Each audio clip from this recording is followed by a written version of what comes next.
Hello, I'm Edward. I'm going to introduce a book called Hatchet. This book is written by an American author named Gary Paulson.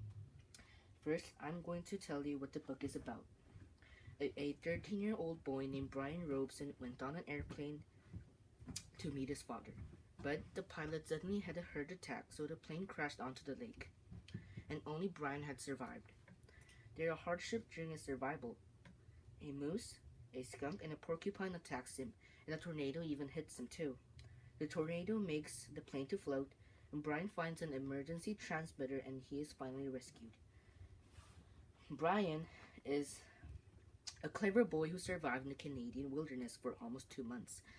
He's really thoughtful and creative that he makes new things to survive, such as a bow and arrows, a spear, a shelter, and fire. He learned lots of things during his survival. He figures out how to make a fire, and he even makes a bow and arrows to catch animals. He learned where was a good place to store food and make a shelter.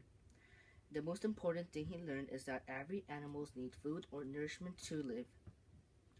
My favorite part of the story is when Brian changes his attitude and thinks that he could survive in the Canadian wilderness. It was because I was glad that Brian overcame his hardships and depression. Also, it gave potential for him to survive because he became optimistic. Also, I imagined what the real ending would be like. I think Brian will eat a lot of food after he was rescued and recovered his weight. He knew that food was really important to us, so he volunteered to help the ones who do not have enough food. For an example, poverty. He got a good reputation from other people and lived happily after. I drew some pictures too. This is a picture of the main character, Brian Robeson, and this is the hatchet that Brian used, and this is the moose that attacked Brian, and this is the plane that Brian took. This is my end of the presentation, and thank you for listening to my presentation.